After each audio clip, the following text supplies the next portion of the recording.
that was good. All right. Leadership and submission. Leadership and submission. Just looking at that title, just to read the title here. Leadership and submission. That almost looks like that don't even go together. Leadership and submission. That means that the boss is under subjection. The boss ain't never under subjection, right? I mean, the boss is, hey, I'm the boss. I paid the price to be the boss, and I get to tell everybody what to do. Nobody don't tell me what to do.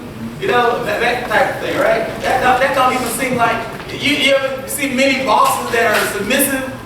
They're like, the head honcho, I'm the top, I don't have to be submissive. So that just in that title seems kind of, oxymoronish. That's the word, all right? You see these commercials, you hear these commercials or whatever, and they're talking about, be your own boss. You can quit your job, nobody will have to tell you nothing, what to do. You can come and go as you please, you can do what you want, all this kind of stuff. That's people that ain't never been in business for themselves. I laugh every time I hear that.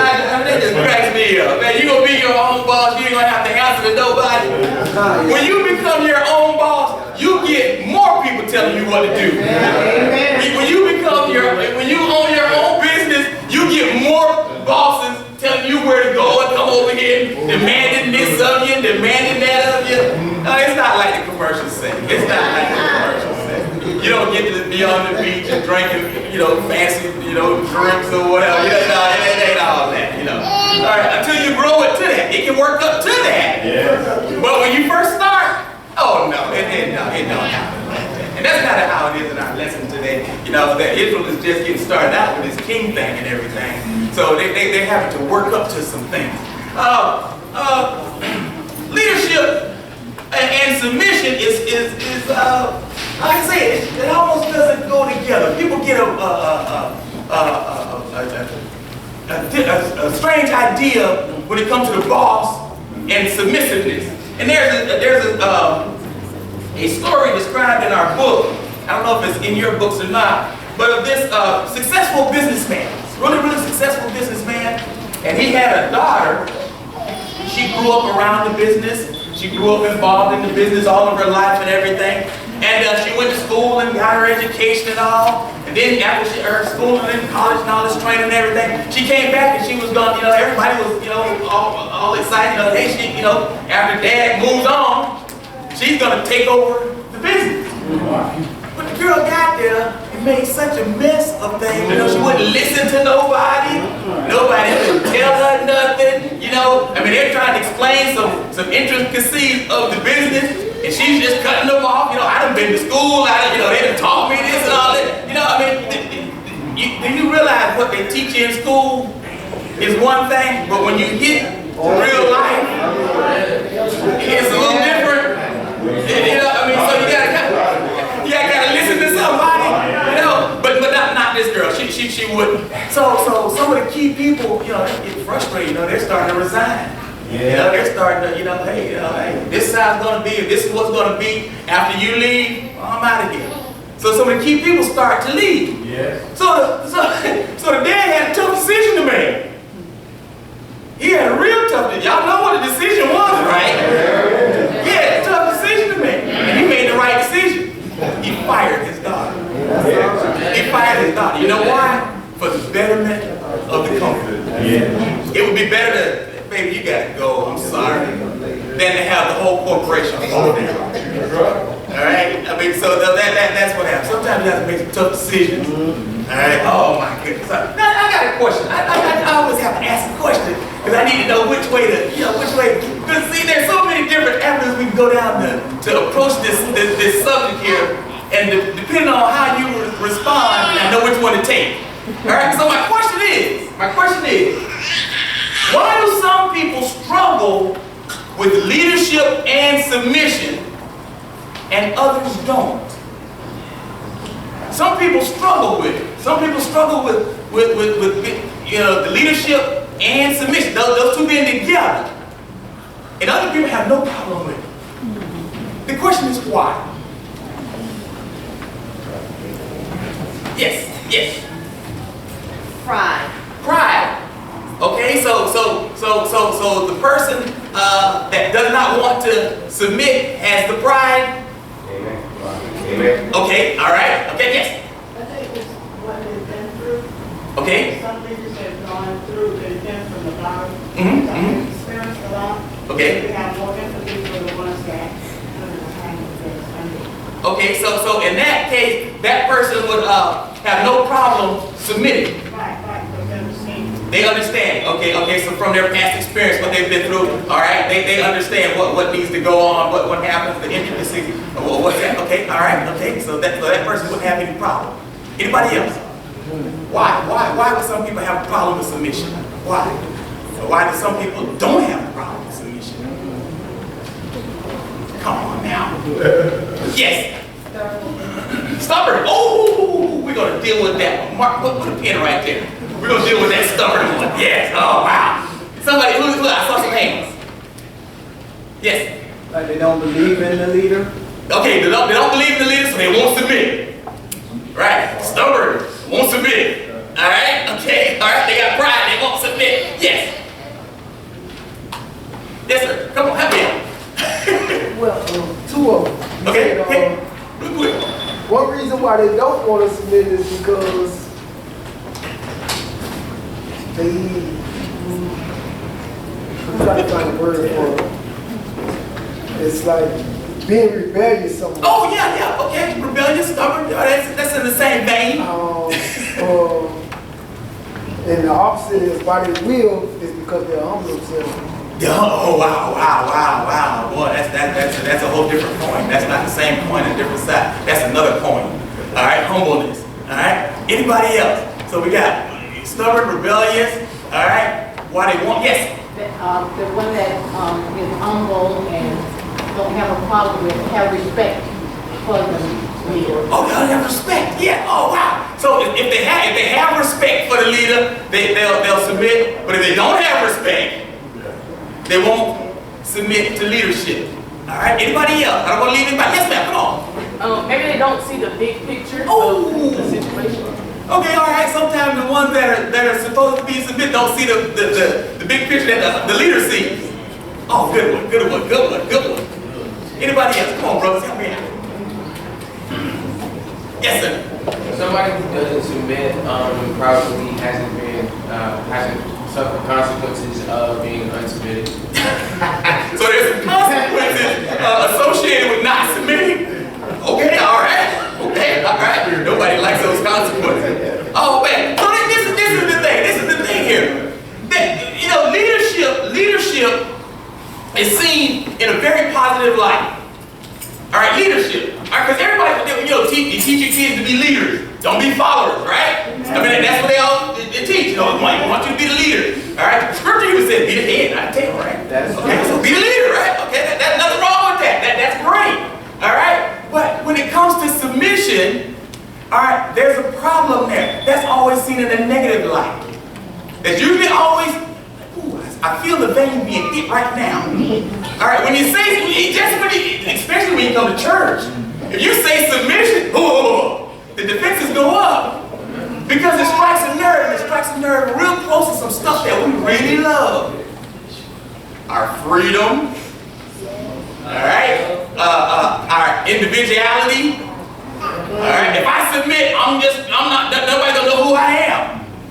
If I submit, I'm not gonna have any freedom. If I submit, oh man, I mean, I'm just gonna be, I'm just gonna be, just out there. They're just gonna walk over me. All right, but this is the thing with God. It's a real cool thing. Oh, yeah, come on, you got one more. I'm hoping that it's going to agree with what you're saying. But as far as submitting, it actually goes according to the leader that's leading. Okay. Because a leader understands that everyone is individuals. Mm-hmm. And when you're a leader, like a supervisor, you can be a supervisor over 50 people. You have to deal with each one of them on their level because they're all different. Some of them have different personalities. Some of them, like I heard someone said, depending on their background and their experience, that could be a good thing and it could be a horrible thing. Because if they have had some bad experience, they will let that roll over into the group that they're supposed to be submitting to, and they will let go that bad experience on that group, so there will be no growth going on. But with the leadership being involved, the leadership will realize, oh, you know what? She had some really bad experience, and so I got to deal with her differently. Okay, now this one has some good experience, so I got to. And then when you deal with them individually and you get them all together and you organize it, then the company should run. Not always smoothly, but you're going to know, okay, that person can't go there because that's not their area, you know. And then so depending on that leader, like some people, you can look at the people that's following behind them and say, oh, you know what, that must be John's people. I could tell because that's the way that John, you know, leads. You orchestrate it, and when you put it all together, it makes beautiful music. Okay, like that. so long as they submit, no problem. But they have to submit. But that's what helps them to submit. Yeah. Is how you divide it in order for each, because everyone is different. Yeah, everybody's different. Yeah, that's true. Yeah, but the key thing is you have to be. This is the thing with submission. Let me catch you real quick. You had a question? I saw your hand. Yeah, I said, submission, I think, most people, because they bring them to reality. Okay, you got to deal with some reality. You got to deal with some stuff that's going on inside you. All right, that's real cool. But this is the thing with submission. Submission, see, did you see how we got stuck on submission part? I mean, we got stuck over there. People wasn't, you know, so much on the leader part, but that submission we got a problem with. All right, this is the thing with submission. Submission is voluntary. If you submit to me, it's got to be voluntary. If I make you submit to me, that's no submission is gone. It's gone. If I make you, I'll teach you to submit. All right. Then they might do what you want them to do, but they ain't submitted. All right. Then you might get a desired result, but they ain't submitted. That's where passive aggression come in, rebellion, stubbornness, that kind of stuff starts coming in. All right, but this is the thing. With God has a system. He works in a system. All right, and he describes the system in the scripture. It says, let me break it down this way. The children have to be submitted to the parents. All right, and then the wife has to be submitted to the husband because he's the leader of that, right? And then the husband has to be submitted to Jesus. Alright? And Jesus is submitted to God. There it is. Nobody don't get any higher than God. Now, this is where the problem comes in. When the leader gets out of his spot and he wants to take God's spot, where he thinks nobody is over me, that's when we have a problem. That's where the problem comes in. Alright, let's get into our lesson. Oh man, this is just good stuff here. Now, you know what? You have to be really, really strong to be a leader and submitted. All right? You have to be really strong there. I mean, that sounds easy. Yeah, that you're submitted to this when you're the leader here. That sounds easy. All right? But it's simple, but it's not easy. You have to be really, really strong to be a leader and be submitted. To know that this is my position, I'm the leader of all this that's under me, but I got a head over me at this point. And then the head over you has to be really strong, and I'm head over this, but I can only go to this point here because I got a leader over me from that point. Oh man, okay, but like Sister said, the opposite of submission is stubbornness. That's the total opposite. So if you want to know if you're submitted or not, is how stubborn are you? And all of us have a little stubborn streak. Alright? And you have to be real strong to suppress that stubbornness and voluntarily be submitted to somebody. Oh man, that's just good stuff. Alright? Alright? Oh man. Now, like my sister was saying, in order to be a good leader, alright, you have to do what's best. You have to have the best interest of the people that you're leading in mind. If you don't have the best interest of the people that you're leading in mind, it's not going to work. It's not going to work according to where the scripture has it laid out. It's not going to work. You have to have their best interest in mind. And if you have their best interest in mind, you're going to make some decisions that sometimes make some people unhappy. But I'm not worried about one individual person being happy. Your happiness is not my goal. Amen. The goal is for this whole thing to work properly. And when this whole thing works properly, then everybody becomes happy. Amen. You may not be happy on the front end, but you'll be happy on the back end when everybody profits from this thing being good. All right? So let's get into our lesson. Let's get into our lesson real quick. 1 Samuel 18, 1 through 4. 1 Samuel. 1 Samuel. And it came to pass when he had made an end of speaking unto Saul, that the soul of Jonathan was knit with the soul of David. And Jonathan loved him as his own soul. And Saul took him that day and would let him go no more home to his father's house. Then Jonathan and David made a covenant because of his love, as his own soul. He loved him as his own soul. And Jonathan stripped himself of the robe that was upon him, and gave it to David, and his garment, even to his sword, and to his bow, and to his girdle. Now, in this section here, we got Saul, David, and Jonathan here. And this is immediately after David had killed Goliath. All right. This is immediately after with the sling and the rock and killing Goliath. At this point right here, David still has Goliath's head in his hand. He's still holding it while he's talking to Saul and talking to Jonathan. He's still holding Goliath's head. It's still warm. All right, while he's holding it, it's still hot. All right, from the battle. Okay, he's still holding it while he's talking to him here. And at this point, Saul does the right thing that a leader should do. You put the right people in right places. All right, so he wouldn't let David go home anymore. Nope, you ain't going home no more. You are now officially in the military. All right, y'all know he came out to the military to bring the cheese and the little food to his brothers and all. That's how he got out there. But after he killed Goliath, Saul said, you are officially inducted into the military. All right, you don't have to go through basic training, nothing like that right there. All right, we're gonna put you over some stuff. All right, you ain't going home no more. All right, just write your parents what to do. They have to write home and tell them they ain't coming back or whatever. Send whatever. All right, but you're in now. So that's what a good leader should do. That's what a good leader does. You put the right people in the right spot here. Now, but now Jonathan submitted to David on the spot. He submitted to David on the spot. Now this is it. Not because, all right, he was not a fighter, or not because he was a scary guy, or not because he was some kind of wimpy guy. All right, and he said, "Oh my God, David's here. Let me just here you go. You can have everything." You know, no, it wasn't like that. Jonathan was a bad boy.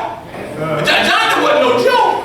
All right, can I introduce you to some of the stuff that Jonathan did? Yeah. Come here. Come to 1 Samuel 4 real quick. First, I'm gonna tell you, Jonathan, when Saul became king, Jonathan, all right, got the idea that I'm sick of these Philistines.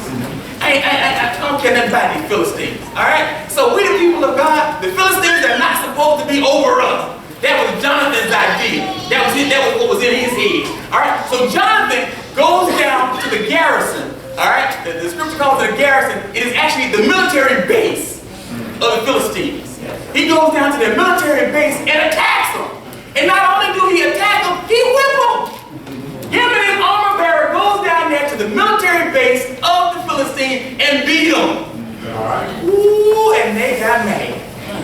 They got mad. You know that's how the devil do. The devil will be your friend as long as you submit to him. But when you get us to the point where, hey, I'm tired of you, taking from me, I'm tired of you just running over me, and you want to come out from under the devil, that's when the devil get mad. Oh yeah. That's what Jonathan did. Jonathan, we ain't finna stay under y'all foot no more. All right, my forefathers have fought for this land. I'm in the promised land now. We're gonna come out of slavery, come through the wilderness, and now we're in the promised land, and we're gonna sit up here and let y'all take it? Oh no. That was Jonathan's idea. So he goes and attacks the military base of them, and they get upset, and they come after him.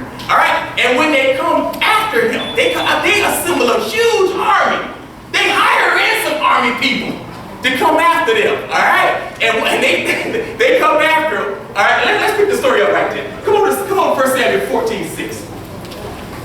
1 Samuel.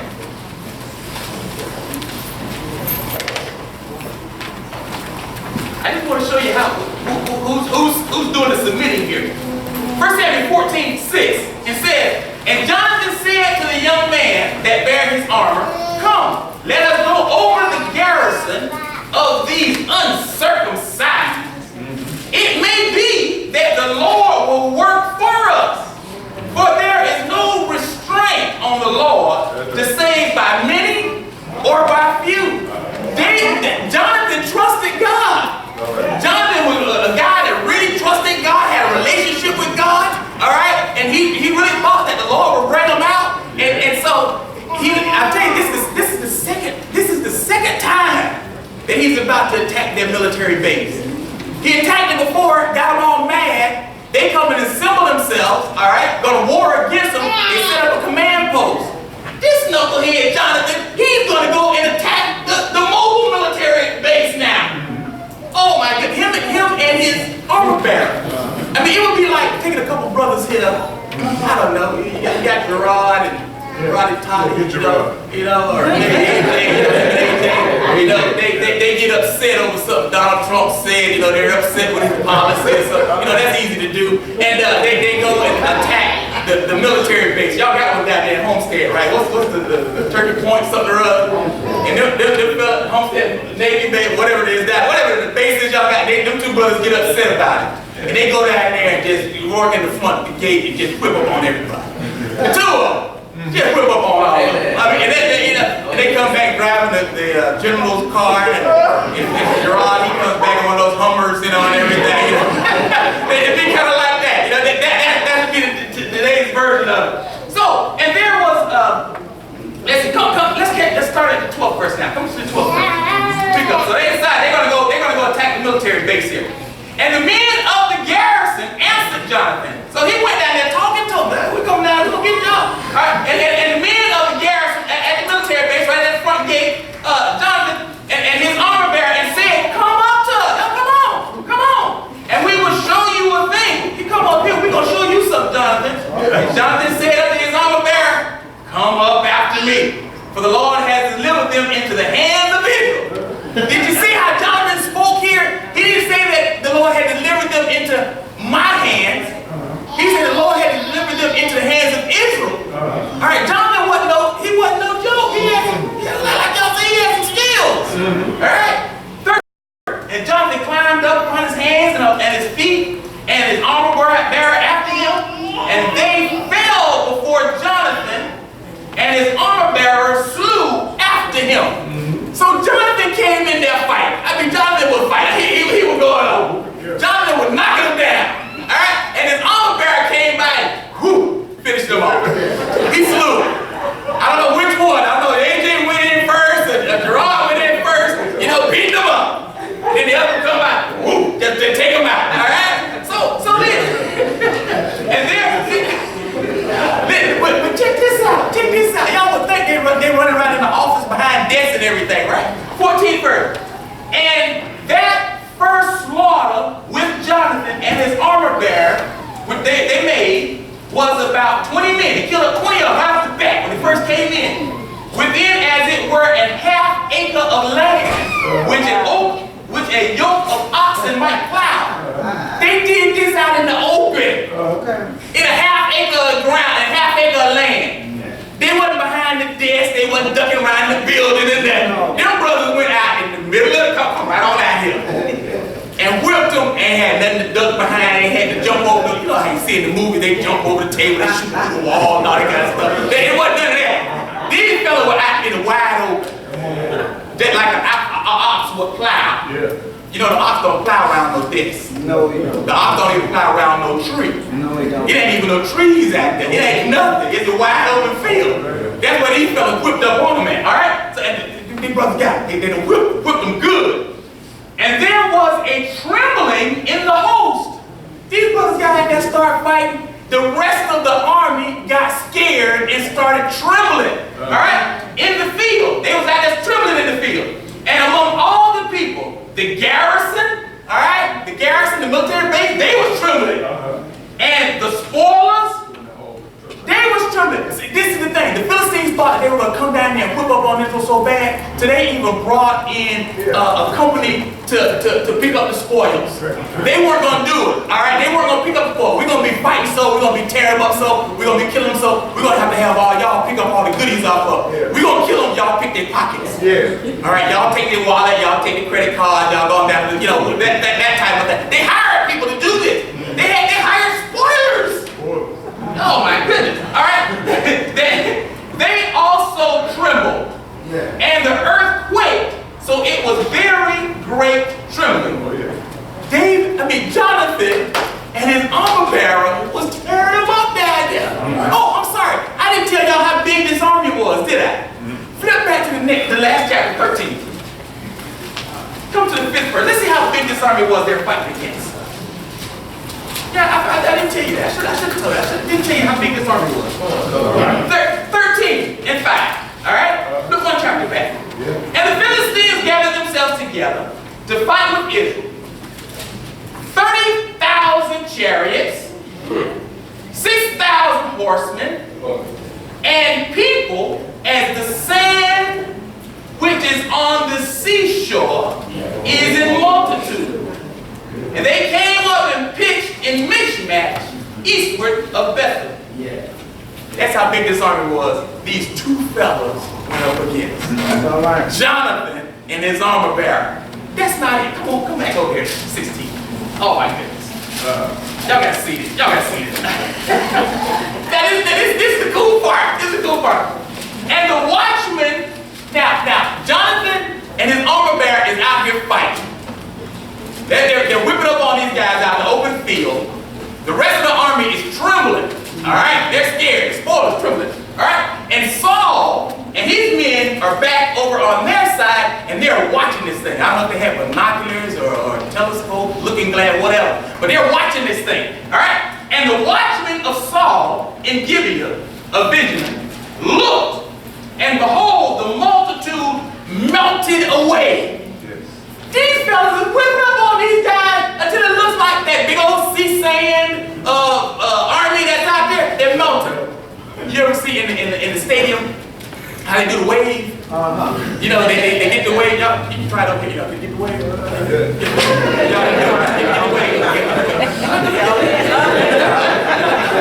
Y'all ain't been to the game and done the wave. All right. But Saul and his men, they're looking, and they see the multitude. They're almost like doing the wave, but they ain't getting back up. That's it. They're waving, but they're waving one time.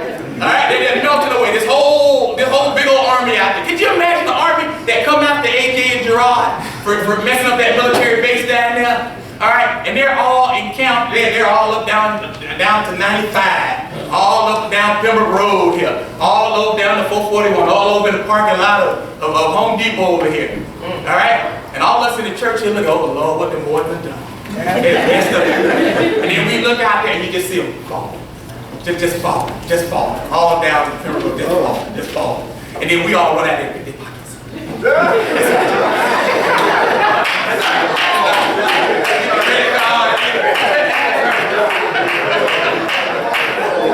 Oh man, I gotta hurry up there. Oh man. Then Saul said unto the people that were with him. They see these because the multitude is melting. That is beating each other down. It is the Lord that got involved in here with Jonathan. Then said Saul unto the people, with the number, and see who is gone from us.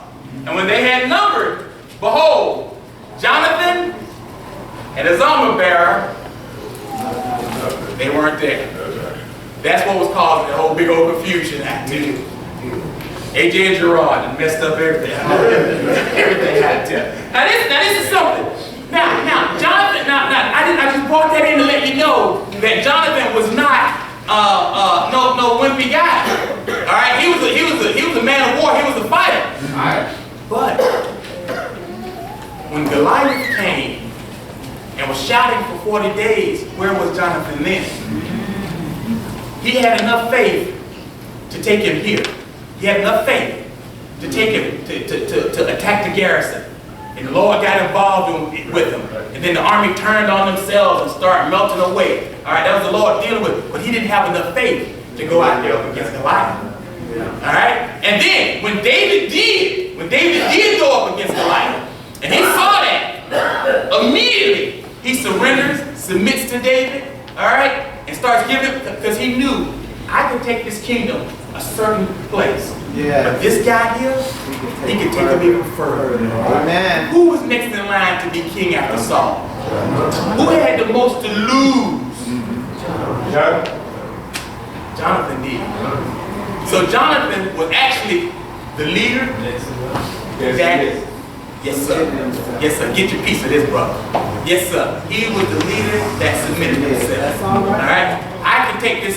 I can take the nation of Israel to a certain place, but this guy, he's better than me. He can take him further. It doesn't matter what my last name is. It don't matter who I am. All right. But I see, oh, this guy can do better. And this is the guy that has the best interest of Israel at heart. Not his own ambition and all that kind of stuff. Oh my goodness, that's just good stuff. Woo! All right, let's work on this. So Jonathan gave him his robe, his armor. All right, that was almost saying, David, here, you the next king. He gave him a sword, whatever, my robe, the royal robe. The royal robe signified that you were, you the prince and all that. No, man, you take it. I'm out the way. Come on, in other words, let's take God's people on high. Yes. Let's take them high. If I'm a child, you a child, don't make me no different. I want to see God's people go higher. Right. I don't care nothing about no Philistine. You worse on the Philistines than me. I'm getting with you. All right, let's go. Oh wow. Now all this was good. Saul sees this. And all this is good, all right? Saul's all happy and everything, until we have a problem. Come on, 1 Samuel 18. 1 Samuel 18.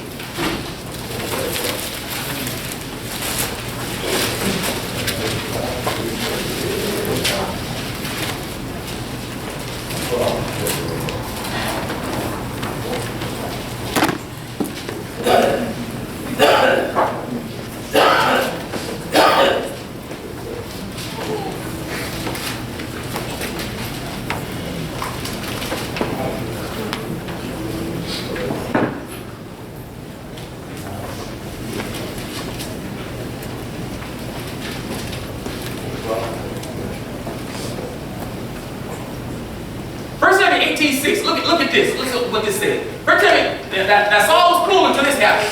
And it came to pass, as they came, when David was returned from the slaughter of the Philistines, that the women came out of the city of Israel, singing and dancing, to meet King Saul with timbrels, with joy, and with instruments of music.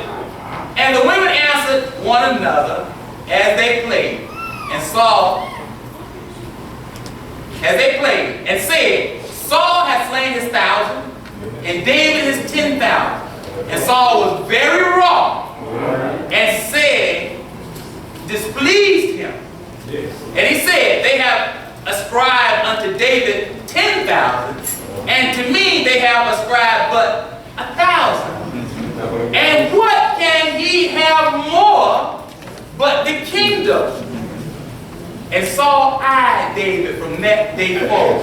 All right. So what has just happened here? What's just happened here? Some ego got in the way. Some ego. Oh, he finna take my job. Are you nuts? What 10,000 did he kill? He killed 10,000 of your enemy. He didn't kill 10,000 of your people. He's helping you. But ego's getting in the way here. All right. So now we got a problem with leadership and submission.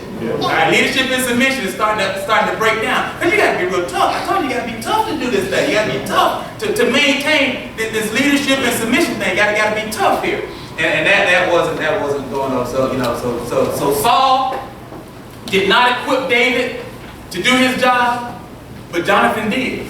John gave him a sword, give him whatever you need, man. Whatever, hey, you got it, all right? Let's go on here. I don't want to time. 19, 1 Samuel 19, 4 through 6.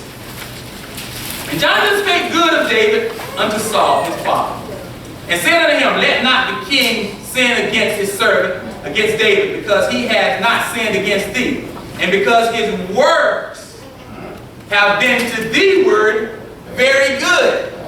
So Jonathan here is trying to get Saul back on track.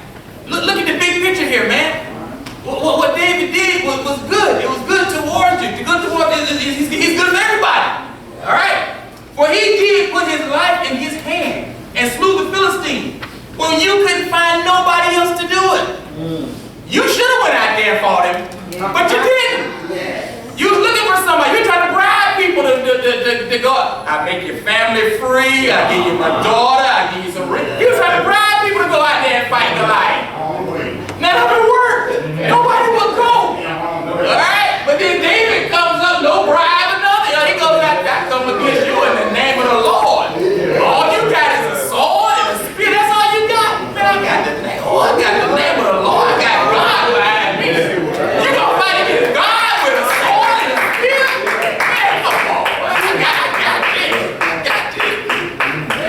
Goliath was so big, everybody figured, man, I can't fight him. I can't bring him down.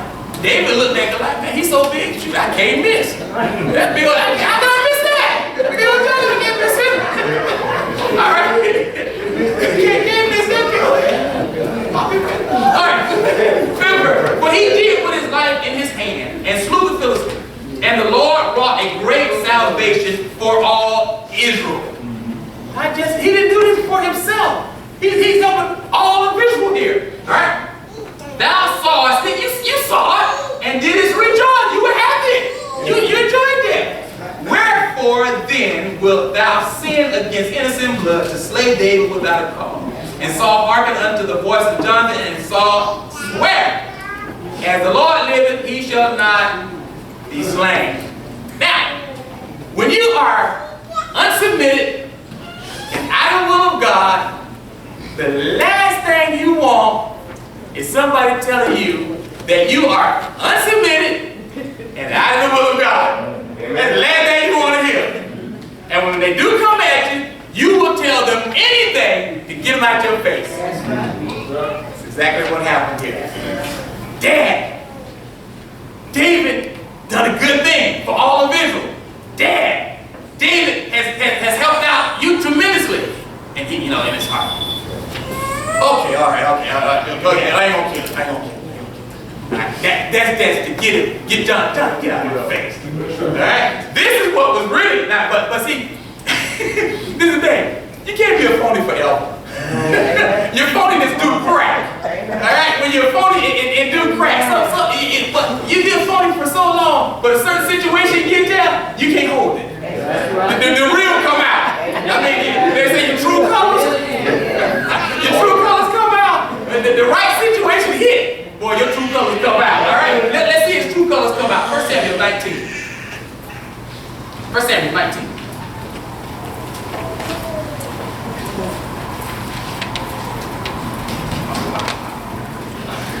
First Samuel 19, go to the 8th verse real quick. And there was again war, and David went out, all right, because he was inducted into the military now, all right, and fought with the Philistines, and slew them with a great slaughter, and they fled from him. Oh, they're wonderful, wonderful, just taking care of things, promoting the nation of Israel, just promoting them. 9th verse. And the evil spirit from the Lord was upon Saul, as he sat in his house with a javelin in his hand.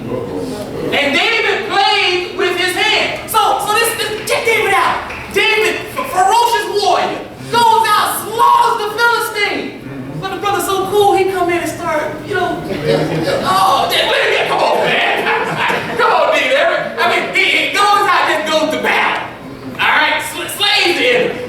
But then this evil spirit, and he's got to usher in the spirit of God. That's what David's job was there in the palace. When this evil spirit would come on Saul, David come, and that evil spirit was present there, and David would start playing his music and just go into worship and just praise and everything, and just usher in the spirit of God and drive that evil spirit away. So this guy goes out to battle, and just whips up on the army, comes back, and then he has a praise service in the palace here for Saul. Alright? But this time, Saul couldn't hold it.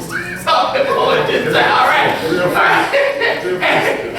And Saul sought to smite, 10th verse. And Saul sought to smite David even to the wall with the javelin. But he slipped away out of Saul's presence. And he smote the javelin into the wall. And David fled and escaped that night. He got out of there. Oh, that's just amazing. That's just amazing. Now, when you don't want to submit, you don't want to submit to nobody. When that unsubmissive spirit get on you, and you see, right at this point here, Saul is taking God's place now. There's nobody higher than me. Samuel, he done been rejected Samuel. All right, he done been there, Samuel, you ain't nothing, you can't even, I mean, at one point, Samuel said, I got something to say to you. And Saul said, well, say on. Like Samuel needed his permission to say something. I mean, Saul had got to that point. All right, so the preacher was already out. And now God was out. Now I'm in chop. So now check this out, even his son. Come on, this is 1 Samuel 20. Come down to the 30th verse.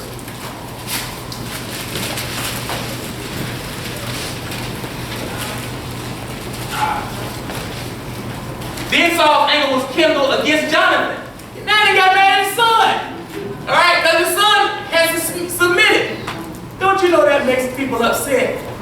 When they not submitted under leadership, and you are, that makes them mad.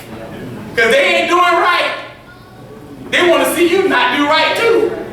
But when they not doing right, and you is, oh, that make them mad. It make him just mad right here. Then Saul's anger was kindled against Jonathan, and he said unto him, thou son of a... He starts cussing right now. These are cuss words, okay? All right. Thou son of the perverse, rebellious woman, do not I know that thou hast chosen the son of Jesse to thine own confusion? Don't you know that when you want to be submitted under leadership, people will tell you you're crazy? You're confused. Do you understand what they're doing to you? They're walking all over you. They're trying to let you know that you're confused. That's what Saul is doing here. And unto the confusion of thy mother's nakedness, oh, you're still cussing. All right. For as long as the son of Jesse liveth upon the ground, thou shalt not be established, nor thy kingdom. It's not in your best interest to do what the preacher telling you. That's what they're trying to tell you. That's what he's trying to tell me. It's not to your best interest to be submitted unto David. Wherefore, now send and fetch him unto me, for he shall surely die. And Jonathan answered Saul his father and said unto him, wherefore shall he be slain? What hath he done? And Saul cast a javelin at him to smite him.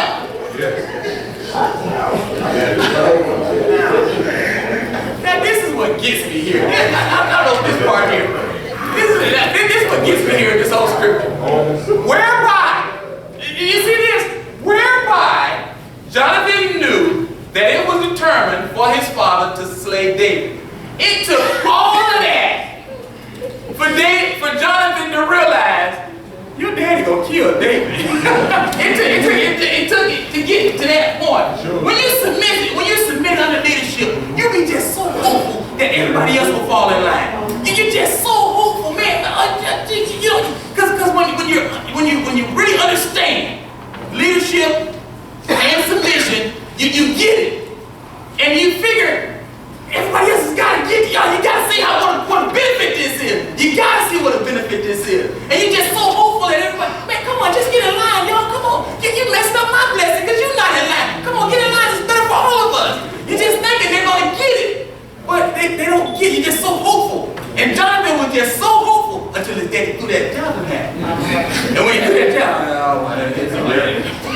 Some people that come to that point where it's just, they ain't gonna do right. They just ain't gonna do it. It don't matter what the preacher tell them, they just ain't gonna do right. He can tell them that this is out of order, this is out of order, they just ain't gonna do right. You can say, come on, man, get in line, man. When we get on one accord, the Lord don't bless all of us. The Lord bless all of us. If all of us would just get on one accord, you know, the blessings would just come down. You know, they just they'll tell you anything. Oh, I'm gonna get on. No, okay, ain't gonna do that no more. Okay, so all right. Okay, so 1 Samuel 20, 1 through 4. 1 Samuel 20, 1 through 4. And David fled from Nathan in Ramah, and came and said before Jonathan, what have I done? What is mine iniquity, and what is my sin before thy father, that he seeketh my life? And he said unto him, God forbid thou shalt not die. Behold, my father will do nothing, either great or small, but that he will show it me. And why should my father hide this thing from me? Is it not so? And David swore moreover and said, thy father certainly knoweth that I have found grace in thy. Your father know you with me. He knows it. And he says, let not Jonathan know this, lest he be grieved. But truly as the Lord liveth, as thy soul liveth, there is but a step between me and death. Step between me and that javelin. Then said Jonathan unto David, whatsoever thy soul desireth, I will even do it for thee. Oh, now this is the thing here. This thing in these verses here. All right, we're trying to wrap up. When you have a person, you got to follow the dynamics of leadership and submission. When you got a leader, all right, and you got people under the leader, and the people under the leader are totally submitted to him, but the leader is not submitted to God. All right? It causes confusion. It causes frustration. It causes aggravation. Not because the people that are following are doing something wrong. It's because the leadership is not in subject or in submission to the authority that's over them. And it messes things up. So that's what was going on with David here. David was totally submitted to King Saul. All right, he was submitted to him. All right, but King Saul was not submitted to the authority of God, to the authority of the priest. Was not. All right, so it caused confusion. David, go out and kill the enemy. Go out and fight the enemy. No problem. Go right out there and fight the enemy. No problem. All right, David, oh man, I need 100 of my enemy killed. No problem. I'll bring you back 200. I'll bring you back evidence that I killed them too. I'll bring you back some sure evidence that I killed men. All right, men. Okay, all right, get it off. All right, y'all read the scripture, y'all find that, call me up, and I'll explain the rest of that to you. So David, I need somebody to kill Goliath. No problem, I'll go ahead and kill him. Oh my goodness, David, I got this evil spirit that come on me. The Lord to move his hand away from me, and this evil spirit is just coming on me. I need you to come in and usher this thing out. No problem, I come in and play. David was submitted. But the problem was, Saul wasn't submitted. David was submitted, Jonathan was submitted, but Saul wasn't submitted. And it just brought confusion. What have I done? What's wrong? What, you ever get a husband and wife? The wife is submitted, but the husband ain't submitted to God. And she trying to do everything she can to please the husband, whatever. This ain't right. Oh, you didn't make the bed. That shit ain't tight enough. Oh, the pillow on the wrong side. You should have put the pillow on the other side. It ain't gonna never be enough. If you're under somebody that's not submitted unto leadership, you do whatever you want to, you're not gonna please them. It ain't gonna be enough. Because that evil spirit is in there to mess up the whole thing. It's in there. Alright? So it's just not gonna work. Oh wow. I gotta finish up there. Now, oh goodness gracious. I gotta leave some stuff on the table here. What? You know, we gotta get something from this. We can't just see this story here and say, oh man, that was a terrific story. That was neat. I like the part about AJ and Gerard going out there killing those guys. That was neat. We gotta get something show us this? How did Jesus show us this leadership and submission thing? How did he show that to us? Real quick, St. John 13:13. Y'all been here before. Anybody been to communion? Anybody ever been to communion? Okay, y'all been here before. Y'all been here. St. John 13:13. Y'all said that way too slow for sanctified church. Way too. Y'all been skipping communion? No.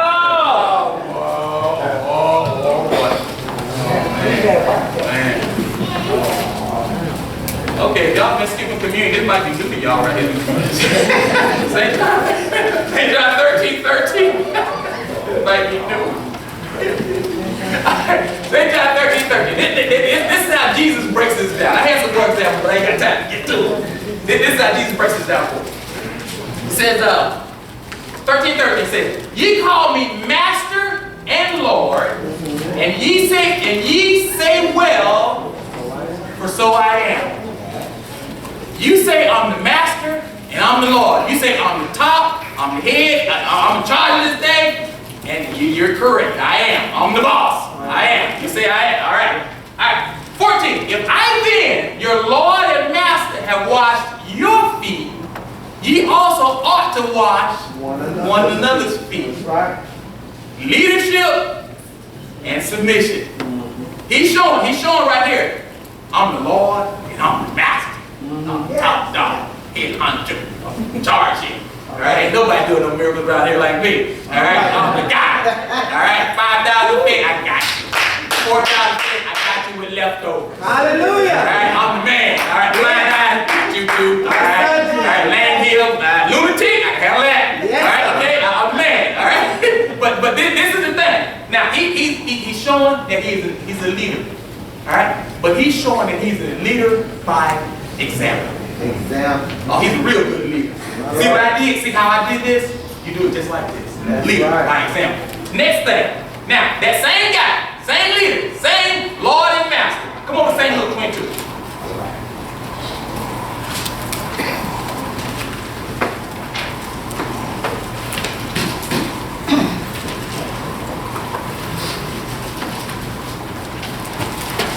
St. Luke 22, come down to 42.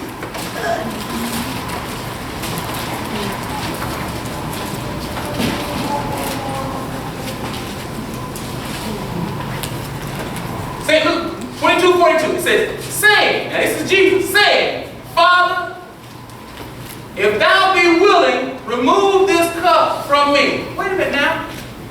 That's the same leader? That's the same top guy, Lord and Master? He just told us I'm the Lord and the Master. Y'all do like I say do. Y'all see me do, y'all do what I do. That's the same guy. Same guy, all right? And he says, Father, if thou be willing. Oh, see some humbleness here now, huh? Leader has to be humble. That's right. The leader that leads even by example, the good leader, still humbleness. You got to be coupled with humbleness. All right? Remove this cup from me. Well, I got a request here. Nevertheless, not my will, but thy will be done. I'm submitted. I'm submitted. I'm submitted. Jesus. God in the flesh. All right, submitted himself. All right. You don't get much higher than that. So we all have to be submitted. All right. So that concludes our